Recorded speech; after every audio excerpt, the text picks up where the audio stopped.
हर हर महादेव।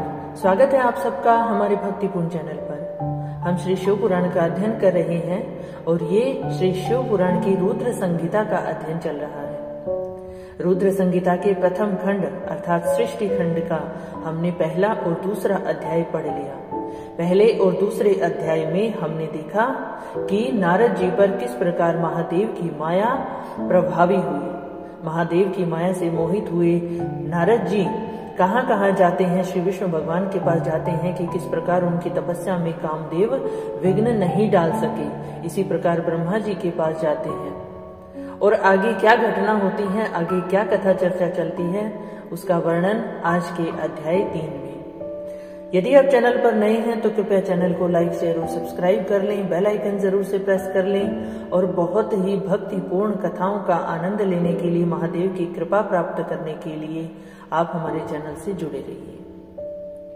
तो चलिए आज के तीसरे अध्याय का अध्ययन करना शुरू करते हैं। बोलिए शंकर भगवान की जय। तीसरा अध्याय है माया निर्मित नगर में शील निधि की कन्या पर मोहित हुए नारद जी का भगवान विष्णु से उनका रूप मांगना, भगवान का अपने रूप के साथ उन्हें वानर का सा मुंह देना और कन्या का भगवान को वरण करना और कुपित हुए नारद का शिव गणों को शाप देना। श्री सूत जी कहते हैं, हे महर्षियों, जब नारद मुनि इच्छानुसार वहां से चले गए, कहां से चले गए? श्री विष्णु भगवान के पास से चले गए। तब भगवान शिव की इच्छा से माया विशारद श्री हरि ने तत्काल अपनी माया प्रकट की। उन्होंने मुनि के मार्ग में एक विशाल नगर की रचना की जिसका विस्तार 100 योजन था। वह अद्भुत नगर बड़ा ही मनोहर था। भगवान ने उसे अपने वैकुंठ लोक से भी अधिक रमणीय बनाया था। नाना प्रकार की वस्तुएं उस नगर की शोभा बढ़ाती थी और वहां स्त्रियों पुरुषों के लिए बहुत से विहार स्थल थे। वह श्रेष्ठ नगर चारों वर्णों के लोगों से भरा था। वहां शील निधि नामक ऐश्वर्यशाली राजा राज्य करते थे।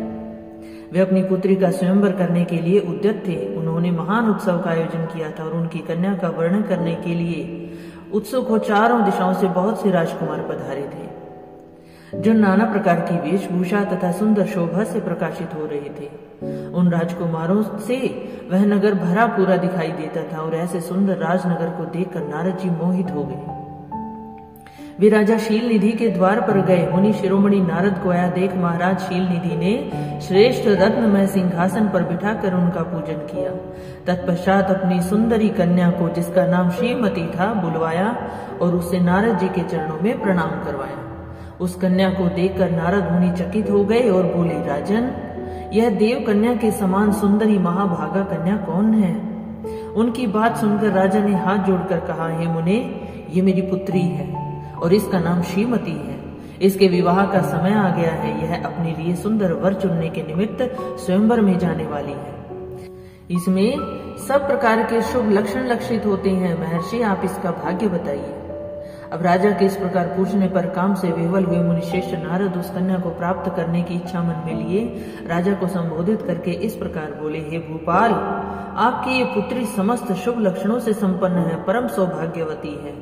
अपने महान भाग्य के कारण यह धन्य है और साक्षात लक्ष्मी की भांति समस्त गुणों की आगार है। इसका भावी पति निश्चय ही भगवान शंकर के समान वैभवशाली, सर्वेश्वर, किसी से पराजित न होने वाला, वीर, काम विजयी तथा संपूर्ण देवताओं में श्रेष्ठ होगा। ऐसा कहकर राजा से विदा ले इच्छानुसार विचरने वाले नारद मुनि वहां से चल दिए और वे काम के वशीभूत हो गए थे। शिव की माया ने उन्हें विशेष मोह में डाल दिया था।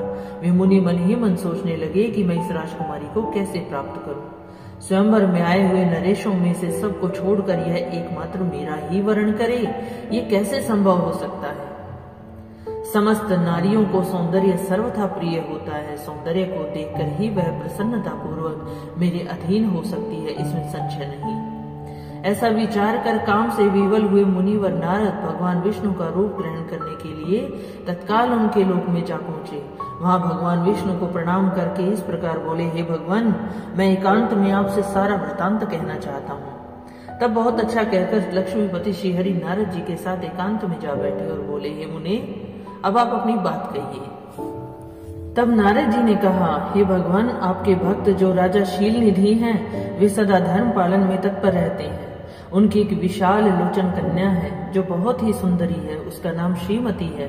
वह विश्व मोहिनी के रूप में विख्यात है और तीनों लोकों में सबसे अधिक सुंदरी है। हे प्रभु, आज मैं शीघ्र ही उस कन्या से विवाह करना चाहता हूँ। राजा शील निधि ने अपनी पुत्री की इच्छा से स्वयंवर रचाया है, इसलिए चारों दिशाओं से वहां सहस्त्रों राजकुमार पधारे हैं। हे नाथ, मैं आपका प्रिय सेवक हूँ, अतः आप मुझे अपना स्वरूप दे दीजिए, जिससे राजकुमारी श्रीमती निश्चय ही मुझे वर ले।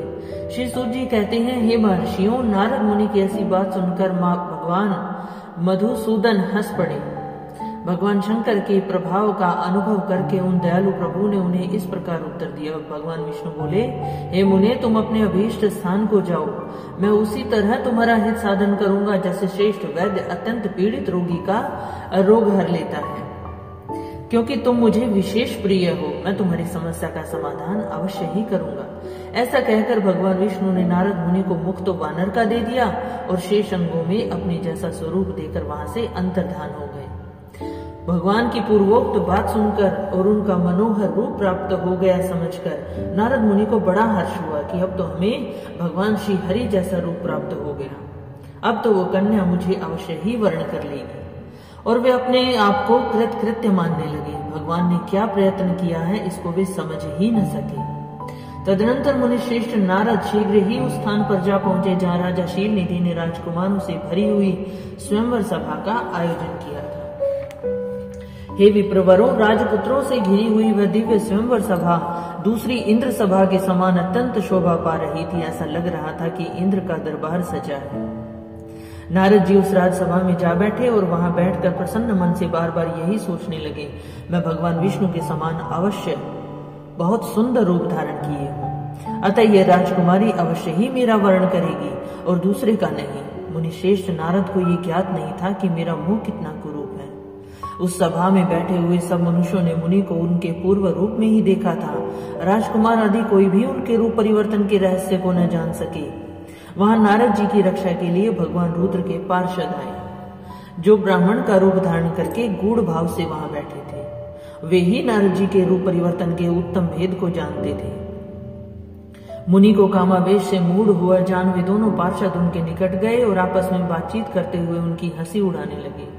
परंतु मुनि तो काम से विवल हो रहे थे, अतः उन्होंने उनकी यथार्थ बात भी अनसुनी कर दी और वे मोहित हो श्रीमती को प्राप्त करने की इच्छा से उसके आगमन की प्रतीक्षा करने लगे।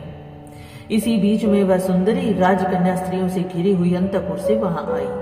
उसने अपने हाथ में सोने की एक सुंदर माला ले रखी थी। वह शुभ लक्षणा राजकुमारी स्वयंवर के मध्य भाग में लक्ष्मी के समान खड़ी हुई अपूर्व शोभा पा रही थी।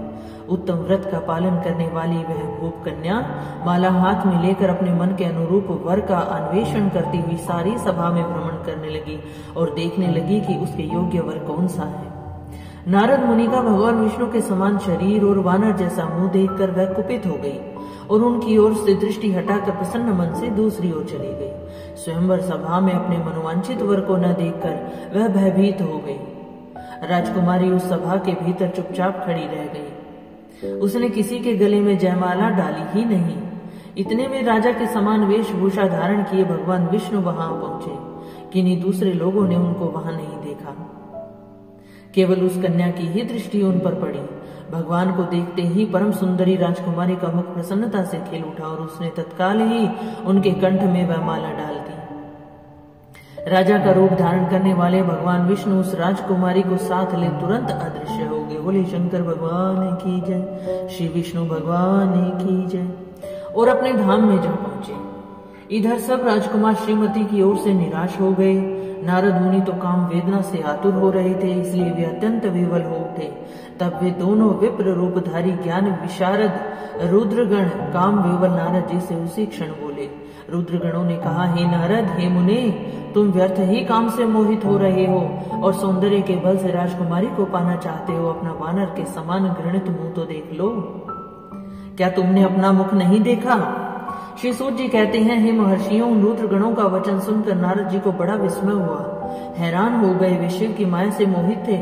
उन्होंने दर्पण में अपना मुंह देखा और वानर के समान अपना मुंह देख तुरंत ही क्रोध से जल उठे। माया से मोहित होने के कारण उन दोनों शिव गणों को वहां श्राप देते हुए बोले, अरे तुम दोनों ने मुझ ब्राह्मण का उपहास किया है, अतः तुम ब्राह्मण के वीर्य से उत्पन्न राक्षस हो जाओ। ब्राह्मण की संतान होने पर भी तुम्हारे आकार राक्षस के समान होंगे और इस प्रकार अपने लिए श्राप सुनकर दोनों ज्ञान शिरोमणि शिवगण मुनि को मोहित जानकर कुछ नहीं बोले। उन्हें पता था कि नारद मुनि भगवान शिव की माया से मोहित हैं। ब्राह्मणों, वे सदा सब घटनाओं में भगवान शिव की इच्छा मानते थे, अतः उदासीन भाव से अपने स्थान को चले गए और भगवान शिव की स्तुति करने लगे। बोले शंकर भगवान की जय। हर हर महादेव। रुद्र संगीता के सृष्टि खंड का 3रा अध्याय यहाँ समाप्त होता है। आगे नर जी का क्रोध किस पर प्रकट होगा, आगे क्या कथा होगी, इन सब का वर्णन अध्याय 4 में किया जाएगा। चैनल से जुड़े रहिए, भक्तिपूर्ण कथाओं का आनंद लेते रहिए और चैनल को लाइक, शेयर और सब्सक्राइब करना बिल्कुल न भूलिएगा। महादेव की कृपा सब पर बनी रहे, महादेव सबकी मनोकामनाएं पूर्ण करे। इसी भावना के साथ हर हर महादेव।